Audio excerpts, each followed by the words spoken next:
Selamat datang di video review materi bimbingan dan konseling. Nah, sebelumnya perkenalkan, nama saya Maulin Nikmah, saya dari Prodi PGMI semester 6. Nah, pada kali ini kita akan membahas secara ringkas namun menyeluruh mengenai 4 makalah penting yang saling berkaitan dengan dunia bimbingan dan konseling. Nah, khususnya dalam konteks pendidikan dasar ya.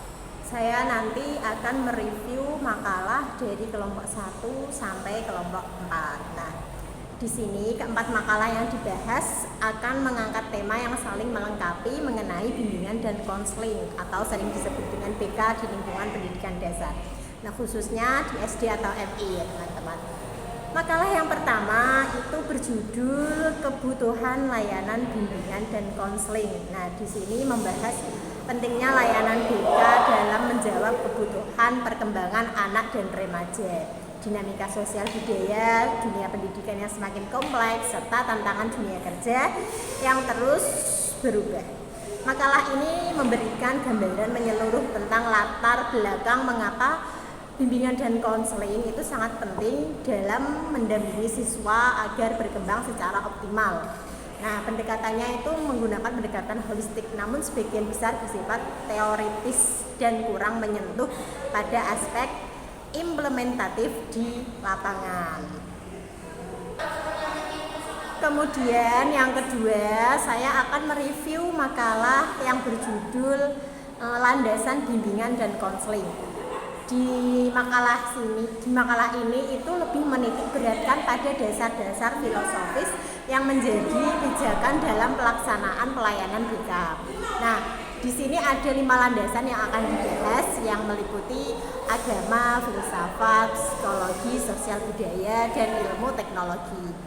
Nah, kelima landasan tersebut menjadi fondasi yang penting dalam membentuk arah dan tujuan layanan konseling. Keunggulan makalah ini terletak pada kedalaman penjelasan teoritisnya yang sangat penting bagi calon konselor untuk memahami esensi manusia dan prinsip kerja konseling.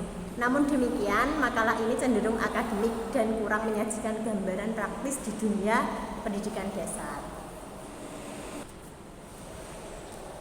Selanjutnya, saya akan mereview makalah yang ketiga. Makalah ini bertema tentang fungsi dan prinsip bimbingan dan konseling di SD atau MI. Nah, makalah ini berfokus pada fungsi-fungsi utama layanan BK seperti fungsi pemahaman, pencegahan, pengembangan, penyaluran, fasilitasi, dan pemeliharaan. Nah, di samping itu, makalah ini juga menjelaskan prinsip-prinsip dan teknik-teknik yang dapat digunakan oleh guru dalam pelaksanaan BK. Kelebihan dari makalah ini itu terletak pada kedekatan dengan praktek pendidikan di tingkat dasar. Di makalah ini tuh dijelaskan dengan rinci teknik seperti empati, refleksi, memberi nasihat, dan perencanaannya secara rinci. Meski demikian, beberapa masih cenderung mengulang dan belum menilai efektivitas teknik yang dijelaskan. Kemudian untuk makalah yang keempat, saya mengambil makalah yang bertema langkah-langkah dan layanan bimbingan konseling. Nah, di makalah ini itu menguraikan secara sistematis tahapan dalam melaksanakan layanan BK, mulai dari mengidentifikasi kebutuhan dan tantangan siswa, menganalisis data, hingga merancang layanan yang sesuai. Makalah ini menampilkan pendekatan yang sangat aplikatif dan kontekstual, mencerminkan situasi nyata di sekolah seperti perundungan, stres akademik, dan ketimpangan sosial. Nah, salah satu kelebihan utama dari makalah ini tuh sudut pandangnya yang bersifat integratif dan berorientasi pada solusi. Namun ada beberapa bagian yang terlalu panjang dan repetitif dalam menjelaskan jenis tantangan siswa. Nah, dari secara keseluruhan keempat makalah tadi yang saya review itu saling melengkapi dan membentuk kerangka pemahaman utuh tentang bimbingan dan konseling di SD atau MI. Makalah pertama menjawab pertanyaan mengapa BK itu diperlukan. Kemudian makalah kedua itu menjelaskan dari mana BK itu berpijak secara nilai dan teori.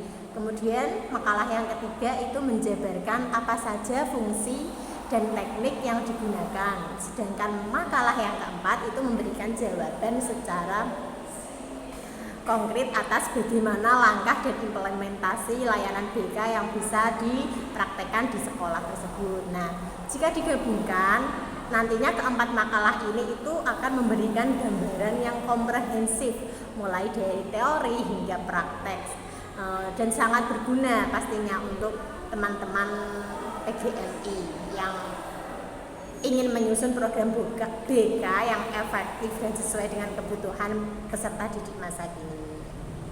Nah, dari sini kita nanti bisa melihat bahwa layanan BK itu bukan hanya tentang menyelesaikan masalah siswa, tetapi juga tentang mencegah, membimbing, kemudian mengembangkan potensi siswa sejak dini. Kemudian layanan BK itu juga memiliki landasan yang kuat, yang berfungsi jelas, serta memiliki prinsip yang tepat. Nah, semoga video ini nanti bisa menambah wawasan. Dan sekian review materi dari saya. Terima kasih telah menyimak sampai akhir. Nah, wassalamualaikum warahmatullahi wabarakatuh.